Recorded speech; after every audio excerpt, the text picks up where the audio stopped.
بسم اللہ الرحمن الرحیم۔ السلام علیکم ورحمۃ اللہ۔ اسٹوڈنٹس، انشاءاللہ آج ہم Islamic studies chapter 4 lecture number 17 start کریں گے۔ حصہ تعارف حدیث کا دوسرا کویسچن ہمارا حفاظت حدیث اور تدوین حدیث کے ادوار پر نوٹ لکھیں۔ یہ ہمارا کویسچن بنے گا، حفاظت حدیث اور تدوین حدیث کے ادوار پر نوٹ لکھیں۔ اب تدوین حدیث کے جو ادوار ہیں وہ 3 ہیں۔ دور اول ہے یعنی پہلا دور، دور ثانی دوسرا دور، اور دور ثالث تیسرا دور۔ ہمارے اسمارٹ سلیبس میں تدوین حدیث کا صرف دور اول دیا ہوا ہے، دور ثانی اور دور ثالث اسکپ ہو گیا ہے، تو اس لیے جہاں پر تدوین حدیث کے ادوار آئیں گے تو وہاں پر ہم دور اول کو ڈسکس کریں گے آپ کے اسمارٹ سلیبس میں۔ تو کویسچن بیٹا آپ نوٹ کریں، حفاظت حدیث اور تدوین حدیث کے دور اول پر نوٹ لکھیں۔ یہ جو ہم نے لاسٹ 15 اور 16 لیکچر میں آپ کو حفاظت حدیث اور اس کے بعد آپ کا نیکسٹ پیج جو تدوین حدیث کا دور اول ہے وہ ہم نے ڈسکس کیا تھا۔ پیج نمبر 66 پہ دیکھیں اس کویسچن کا اگلا حصہ، یہ نیکسٹ کویسچن اگلے کویسچن کا اگلا حصہ ہے آپ کا پیج نمبر 66 پہ۔ یہ ہم نے ڈسکس کر لیا تھا، اس کے آبجیکٹیو شارٹ کویسچن ہم نے کر لیے تھے۔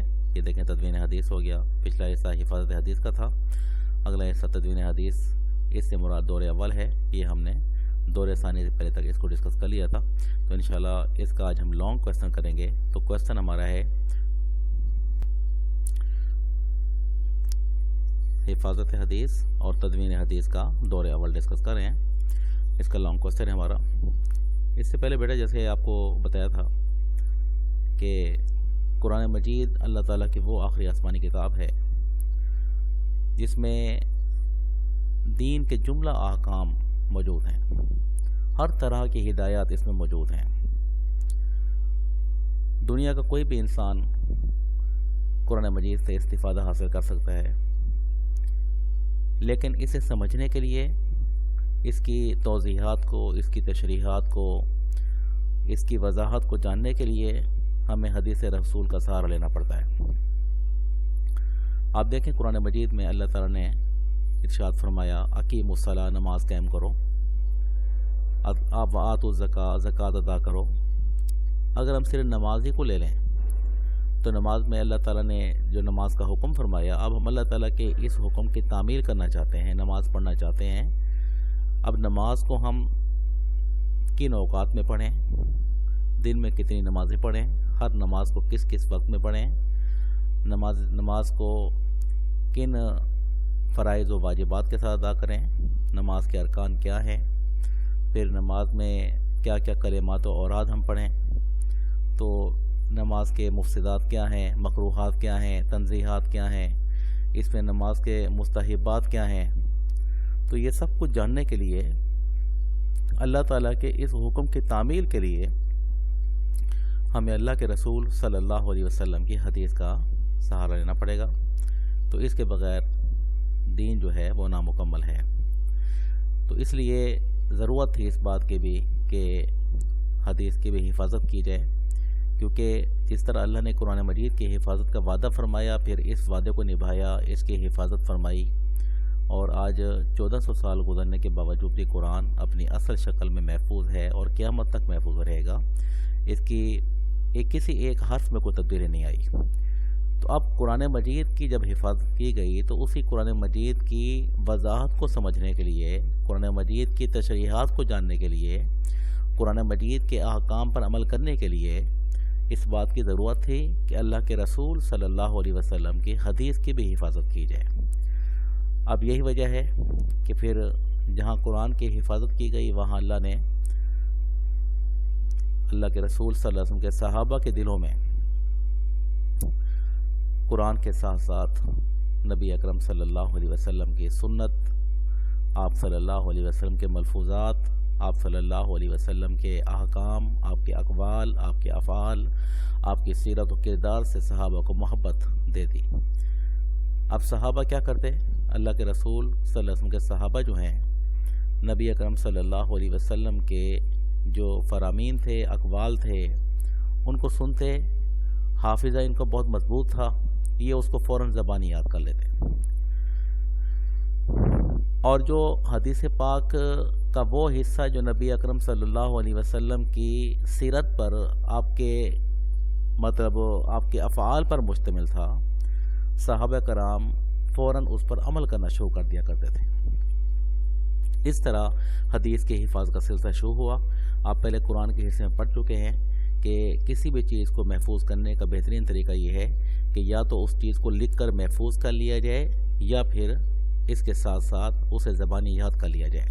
تو قرآن مجید کی حفاظت کے لیے بھی اسی طرح کا اہتمام ہوا۔ قرآن مجید کو لکھ کر محفوظ کیا جاتا رہا، اس کے ساتھ ساتھ پھر اسے زبانی میں یاد کیا جاتا رہا۔ قرآن مجید کو پہلے لکھا گیا، اس کے بعد اسے زبانی یاد بھی کیا گیا۔ لیکن جہاں تک حدیث پاک کا تعلق ہے، حدیث پاک کو پہلے زبانی یاد کیا گیا پھر اسے لکھا گیا۔ اس کی کچھ وجوہات تھیں۔ اب دیکھیں، اللہ کے رسول صلی اللہ علیہ وسلم کے وہ صحابہ جن کا عرب سے تعلق تھا، ان کا حافظہ نسبتاً مضبوط تھا۔ یہ نبی اکرم صلی اللہ علیہ وسلم پر ایمان لانے سے پہلے، اسلام قبول کرنے سے پہلے، ان کے جو مختلف مشاغل تھے وہ کیا تھے کہ یہ اپنے فارغ اوقات میں مختلف لوگوں کے اکٹھ میں اور لوگوں کی محافل میں جایا کرتے، جن میں کچھ ایسے تھے کہ جو خطباء تھے، خطیب تھے، ان کے خطبے سنتے جا کر اور سن کر زبان یاد کر لیتے۔ اسی طرح جو اس وقت کے شعراء تھے، ان کی شاعری کی محفل میں جاتے اور وہاں پر ان کے اشعار سن کر، ان کے قصیدوں کو سن کر زبان یاد کر لیتے۔ کبھی ایسے لوگوں کی محفل میں جاتے جو دانائی کی باتیں کرتے تھے، ان کی باتیں سنتے زبان یاد کر لیا کرتے تھے۔ تو ایک بار جو بات یہ ایک بار سن لیا کرتے تھے، اسے صرف زبانی یاد کرنے کے لیے سن کر ایک بار دہراتے تھے، اور صرف ایک بار دہرانے سے انہیں وہ چیز یاد ہو جایا کرتی تھی۔ اب ظاہری بات ہے، اللہ کے رسول صلی اللہ علیہ وسلم پر جب یہ لوگ ایمان لائے تو اب ان کی جو مصروفیات خطباء کے خطبے سننے میں، شعراء کے قصیدے سننے میں اور حکماء کے مقولے سننے میں ان کے جو اوقات صرف ہوتے، اب یہ وہ وقت نبی اکرم صلی اللہ علیہ وسلم کی احادیث کو سن کر یاد کرتے تھے۔ نبی اکرم صلی اللہ علیہ وسلم کی جو حدیث ہے، وہ ایک تو اللہ کے رسول کا جو فرمان ہے وہ بھی حدیث ہے، اسے کہیں گے نبی پاک کی حدیث کا قولی حصہ، اور نبی اکرم صلی اللہ علیہ وسلم کی جو سیرت ہے، آپ کا جو عمل ہے، آپ کا جو فعل ہے، اس کو کہیں گے حدیث پاک کا فعلی حصہ۔ اب حفاظت کے لیے جو طریقے اختیار کیے گئے، نبی اکرم صلی اللہ علیہ وسلم کی گفتگو کو، کلام کو، آپ کے اقوال کو یہ صحابہ جب سنتے تھے تو حافظہ تو ان کا نسبت مضبوط تھا، یہ اللہ کے رسول صلی اللہ علیہ وسلم کے اقوال کو سن کر فوراً زبانی یاد کر لیا کرتے تھے۔ ایک تو حفاظت اس طرح ہوئی کہ وہ زبانی یاد کر لیتے۔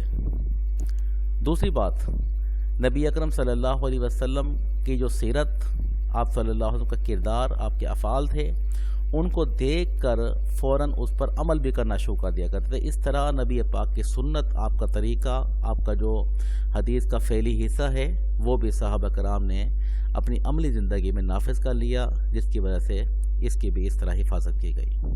اب دو طریقوں سے اس کی حفاظت شروع ہو گئی، ایک تو قولی حصہ زبانی یاد کر کے، اور جو فعلی حصہ ہے اس پر فوراً عمل کر کے صحابہ نے اس کی حفاظت کا سلسلہ شروع کر دیا۔ اب جہاں تک تعلق ہے حدیث کو لکھنے کا، حدیث کو لکھنے کے حوالے سے صحابہ میں شوق پیدا ہوا۔ جو صحابہ کچھ لکھنا پڑھنا جانتے تھے کہ ہم نبی اکرم صلی اللہ علیہ وسلم کی حدیث کو زبانی تو یاد کر لیتے ہیں، فعلی حصے پر عمل بھی کرنا شروع کر دیتے ہیں، لیکن ان کے ذہن میں بات تھی کہ نبی پاک کے اقوال کو، آپ کے افعال کو ہم لوگ تحریری صورت میں بھی لے کر آئیں۔ اب ہوا کیا کہ صحابہ میں سے کچھ صحابہ نے نبی اکرم صلی اللہ علیہ وسلم کی حدیث کو لکھنے کا سلسلہ شروع کیا۔ اللہ تبارک و تعالیٰ کے نے اپنے محبوب صلی اللہ علیہ وسلم کی محبت ان صحابہ کے دلوں میں ڈال دی تھی۔ آپ صلی اللہ علیہ وسلم کے ہر فرمان کو لکھ لیا کرتے، ان کے ہر کام کو دل میں بسا لیا کرتے تھے، اب ابتدائی اسلام میں رسول اکرم صلی اللہ علیہ وسلم نے صحابہ کو جو ہے حدیث لکھنے سے منع فرما دیا تھا. صحابوں میں شوق پیدا ہوا لکھنا شروع کریں. اب نبی اکرم نے شروع میں حدیث لکھنے سے منع اس لیے کیا کیونکہ اس حدیث نے قیامت تک کے لوگوں کے لیے قرآن کی تشریح بننا تھا. اب جن وجوہات کی بنا پر نبی اکرم صلی اللہ علیہ وسلم نے صحابہ کو حدیث لکھنے سے منع فرمایا ابتدائی اسلام میں شروع میں اس کی چند وجوہات ہیں. اب ان وجوہات میں کیا ہے؟ نمبر 1، اس وقت صحابہ پڑھے لکھے نہ تھے، اس لیے عبارت میں لفظی غلطی کا امکان تھا. پہلی وجہ یہ. دوسری وجہ، قرآن مجید کے نزول کا سلسلہ کیونکہ جاری تھا، اس لیے قرآن اور حدیث کے آپس میں گڈ مڈ ہونے کا اندیشہ تھا، کیونکہ صحابہ ابھی اس فرق کو نہ سمجھتے تھے. صحابہ ابھی قرآن اور حدیث کے فرق کو نہ سمجھتے تھے، اس لیے قرآن مجید کے نزول کا سلسلہ چونکہ جاری تھا اور قرآن اور حدیث کے الفاظ میں فرق تھا، لہٰذا قرآن اور حدیث کے آپس میں گڈ مڈ ہونے کا اندیشہ تھا. ان اندیشوں کے پیش نظر نبی اکرم صلی اللہ علیہ وسلم نے حدیث لکھنے سے شروع میں منع فرمایا. تو یہ وجوہات تھیں جن کی بنیاد پر شروع میں حدیث لکھنے سے منع کیا گیا. لیکن بعد میں چونکہ یہ جو ممانعت تھی یہ وقتی طور پر تھی، تو نبی اکرم صلی اللہ علیہ وسلم نے جب یہ عذر ختم ہوئے تو اس کے بعد حدیث لکھنے کی اجازت آپ نے ارشاد فرما دی، کیونکہ حدیث لکھنے کی ممانعت وقتی طور پر تھی. غزوہ بدر کے بعد صحابہ لکھنا پڑھنا سیکھ چکے تھے، عبارت میں غلطی کا امکان بھی نہ تھا، قرآن کا بیشتر حصہ بھی نازل ہو چکا تھا، صحابہ قرآن اور حدیث کے فرق کو بھی سمجھتے تھے. تو آپ صلی اللہ علیہ وسلم نے اب حدیث لکھنے کی اجازت عطا فرما دی، اور بعض صحابہ کو تو آپ صلی اللہ علیہ وسلم نے از خود حدیث لکھنے کا حکم فرمایا. حضرت عبداللہ بن عمر بن العاص رسول اکرم صلی اللہ علیہ وسلم کی ہر بات کو لکھ لیا کرتے تھے. چند صحابہ نے انہیں حضور کی ہر بات لکھنے سے منع کر دیا، منع کیا کہ کبھی حضور اکرم صلی اللہ علیہ وسلم کے مزاج مبارک ناگوار بھی ہو سکتے تھے. حضرت عبداللہ بن عمر بن العاص نے نبی اکرم صلی اللہ علیہ وسلم کی خدمت میں یہ مسئلہ رکھا تو آپ صلی اللہ علیہ وسلم نے ارشاد فرمایا کہ میری ہر بات لکھ لیا کرو، کیونکہ اس زبان سے حق کے سوا کچھ نہیں نکلتا. تو بیٹا یہ اس طرح حفاظت کا سلسلہ حدیث کا شروع ہوا. اب حفاظت حدیث کے جو ادوار ہیں اس میں دور اول انشاءاللہ ہم نیکسٹ لیکچر میں اس کو ڈسکس کریں گے. تو ابھی یہ آپ کا لانگ کویسچن کنٹینیو ہے، تو لیکچر نمبر 18 میں انشاءاللہ ہم اس کو ڈسکس کریں گے اسے نیکسٹ حصے کو. السلام علیکم ورحمۃ اللہ.